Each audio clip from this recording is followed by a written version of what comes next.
بچوں، آج جو کہانی میں آپ کو سنانے جا رہی ہوں اس کا نام ہے دو چور۔ رشید اور کمال دو دوست تھے۔ دل کے تو بہت اچھے تھے مگر سست اور کاہل تھے، کام چور تھے۔ اس کی وجہ یہ ہوئی کہ پہلے تو انہیں اپنی ضرورتیں پوری کرنے کے لیے چھوٹی موٹی چوریوں کی عادت پڑ گئی، اور پھر انہوں نے سوچا کہ ان چوریوں سے کیا فائدہ، 2 دن کھا پی لیا اور 2 دن بھوک کاٹ لی، اس سے بہتر تو یہ ہے کہ کوئی بڑا ہاتھ مارا جائے۔ اور پھر ایک دن انہوں نے ایک امیر آدمی کے گھر میں چوری کی۔ اس شخص کا انتخاب انہوں نے اس لیے کیا کہ اس شخص کی تنخواہ تو صرف 3,000 روپے تھی، مگر رشوت اور مال کی چوری سے اس نے شاندار مکان بنا لیا تھا اور بہت ساری دولت بھی جمع کر لی تھی۔ اس کے گھر میں سامان کی کوئی کمی نہ تھی۔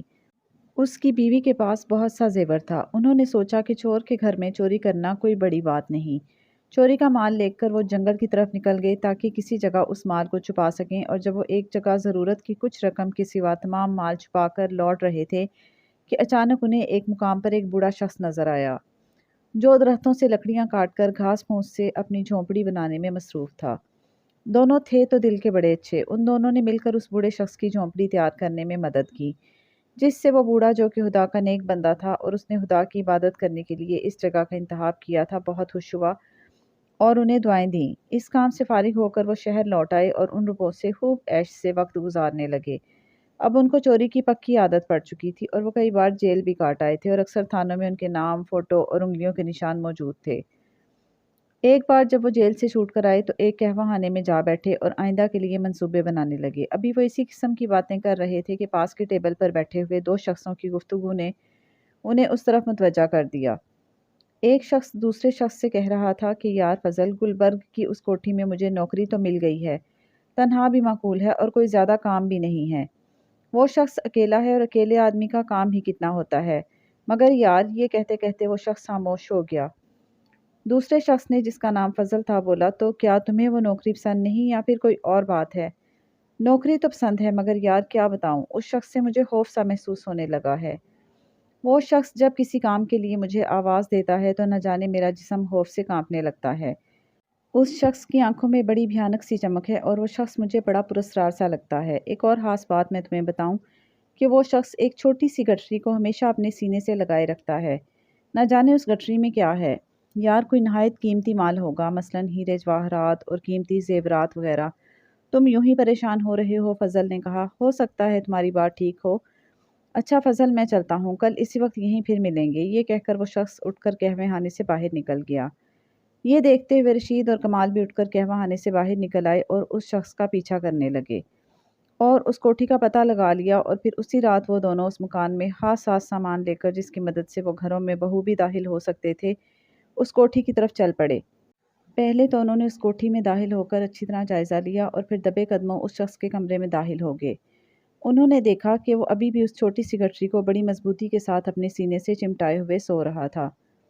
رشید نے آگے بڑھ کر بے ہوش کر دینے والی دوائی والا رومال اس شخص کی ناک پر رکھ دیا، اور کمال نے وہ گٹھری چھین لی، اور دونوں جس طرح اس کوٹھی میں داخل ہوئے تھے اسی طرح اس کوٹھی سے باہر نکل گئے، اور پھر ایک محفوظ مقام پر پہنچ کر انہوں نے یہ دیکھنے کے لیے کہ اس گٹھری میں کیا مال ہے، جیسے ہی اس گٹھری کو کھولا تو اس میں سے ایک صندوقچی نکلی، اور پھر اس صندوقچی کا ڈھکنا اٹھانے پر ایک جھپاکا سا ہوا، یوں لگا جیسے اس صندوقچی میں سے پھول جھڑی پھوٹ پڑی ہو، اور پھر ان شراروں نے ایک ہیولے کی شکل اختیار کر لی، اور وہ ہیولا اپنے پیچھے شرارے چھوڑتا ہوا ایک طرف جانے لگا اور پھر دیکھتے ہی دیکھتے غائب ہو گیا۔ اب ان کے سامنے ایک خالی صندوقچی تھی۔ اس واقعے نے انہیں اتنا خوف زدہ کر دیا کہ وہ وہاں سے بھاگ اٹھے، اور پھر انہوں نے اسی قہوہ خانے میں جا کر دم لیا۔ یہ قہوہ خانہ رات بھر کھلا رہتا تھا اور اسی کماش کے لوگوں کے لیے اچھا ٹھکانہ تھا جہاں وہ خوب گپ بازی کر سکتے تھے۔ قہوہ خانے کا مالک، جو ان سے اچھی طرح واقف تھا، اس کی جب ان پر نظر پڑی تو بولا، کیوں بھائی، یہ آج تم دونوں کی رنگت کیوں زرد ہو رہی ہے اور ہوائیاں کیوں اڑ رہی ہیں؟ کیا تم لوگوں کے پیچھے پولیس لگی ہوئی ہے؟ نہیں چاچا، پولیس پیچھا کر رہی ہوتی تو ہم ادھر کا رخ کیوں کرتے، دونوں نے ایک زبان ہو کر کہا۔ تو پھر کیا بات ہے؟ اس نے پوچھا۔ چاچا، اس وقت ہم سے کوئی بات نہ کرو، جو کچھ ہوا ہے وہ ہم تمہیں صبح بتائیں گے، رشید نے کہا۔ تو پھر جاؤ سو جاؤ۔ نہیں چاچا، آج ہمیں نیند نہیں آئے گی، تم ہمارے لیے گرم گرم قہوے کی 2 پیالیاں لا دو، کمال نے کہا۔ اس کے بعد قہوہ خانے کے مالک نے ان سے کوئی سوال نہیں کیا اور قہوے کی 2 پیالیاں لا کر ان کی میز پر رکھ دیں۔ ادھر وہ شخص جس کا نام شداد تھا اور جو کالے علم کا بہت بڑا ماہر تھا، اس شخص کی ایک اور کالے علم والے شخص سے سخت دشمنی چلی آ رہی تھی، اور دونوں ایک دوسرے کو نیچا دکھانے کی تگ و دو میں لگے رہتے تھے۔ کبھی ایک کا پلڑا بھاری ہو جاتا تو کبھی دوسرے کا، اور پھر ایک دن شداد کا ایک داؤ چل گیا اور اس نے اپنے دشمن کو ہلاک کر دیا۔ کیونکہ وہ شخص بھی کالے علم کا ماہر تھا، ایسے لوگوں کی روحیں مرنے کے بعد بدروحوں کا روپ دھار لیتی ہیں۔ ایسا اس کے ساتھ بھی ہوا، اور شداد نے اسی بدروح کو اپنے علم سے اس صندوقچی میں قید کر دیا، کیونکہ وہ جانتا تھا کہ اس کے دشمن کی بدروح اس پر کبھی نہ کبھی وار کر سکتی ہے۔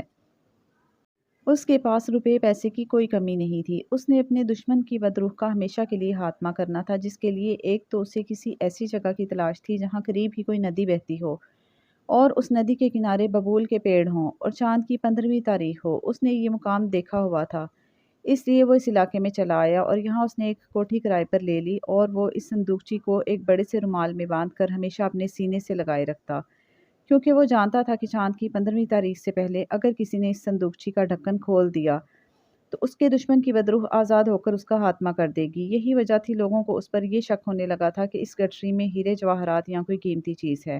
اور جب رشید اور کمال نے بھی شداد کے ملازم سے ایسی ہی بات سنی تو ان دونوں نے وہ صندوقچی اڑا لی۔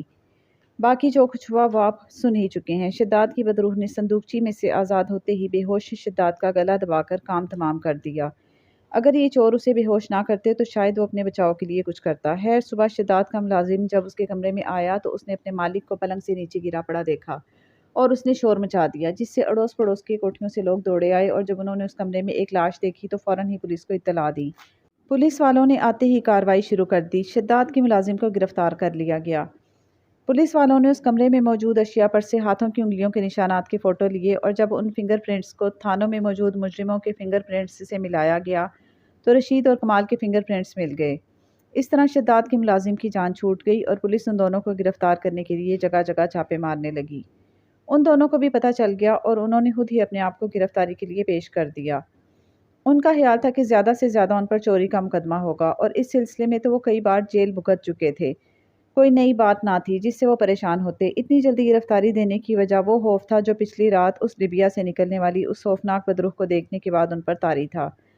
مگر جب انہیں تھانے میں جا کر علم ہوا تو انہوں نے اس قتل سے صاف انکار کر دیا، اور جو کچھ ان کے ساتھ بیتی تھی وہ سچ سچ بتا دیا۔ مگر ایسی باتوں پر تھانے والے کب یقین کرتے ہیں؟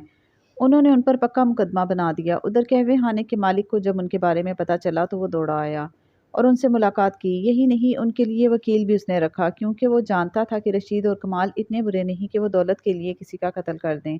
مگر اس کا وکیل بھی کچھ نہ کر سکا، کیونکہ پولیس نے جو کیس تیار کیا تھا وہ بہت مضبوط تھا، اور پھر جس دن ان کے مقدمے کا فیصلہ ہونا تھا اس دن قہوہ خانے کا مالک ہی نہیں، دوسرے بھی کئی جرائم پیشہ لوگ وہاں موجود تھے جو یہ جانتے تھے کہ یہ دونوں اتنا بڑا کام نہیں کر سکتے۔ اور جس وقت جج نے ان کے خلاف فیصلہ سنایا اور انہیں موت کی سزا سنائی جانے لگی تو اسی وقت ایک درویش عدالت میں حاضر ہوا، اور اس کے چہرے پر اتنا تقدس تھا کہ جج بھی مرعوب ہوئے بغیر نہ رہ سکا۔